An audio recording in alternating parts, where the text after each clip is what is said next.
After years of trying for a baby, Ala Jabbar is 8 months pregnant with her first child. Displaced and trying to survive in a camp in Rafah, she spoke to a videographer working for CBC News.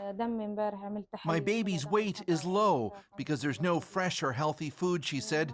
I have low blood pressure from malnutrition that causes me to faint. The UN says on average there is only one toilet for 340 people in camps throughout the Gaza Strip, and expectant mothers aren't drinking water to minimize the need to visit them. The doctor said, "I'm dehydrated," Ala told us. "I've caught infections and bacteria from the state of the toilets." When the time comes to give birth, she can only hope it will be less excruciating than it was for Nerman Abu Saif. The 37-year-old gave birth in November by C-section, but anesthetic was in short supply. "I only had half of the regular amount of anesthesia," she said.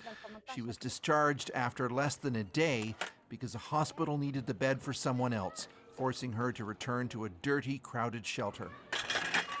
In a recent report, UNICEF said the babies of 5,500 Palestinian women who will give birth in March are at risk of dying due to a lack of access to pre- and postnatal care, and in part because the anxiety of trying to survive in a war zone is leading to premature births.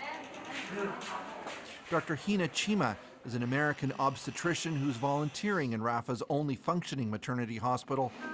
And what she's seen has horrified her. There are only 5 labor beds, and they're delivering between 70 to 100 patients every single day. I've been seeing so much more stillbirth, and everybody, all the OB staff here, is talking about how much that rate has increased.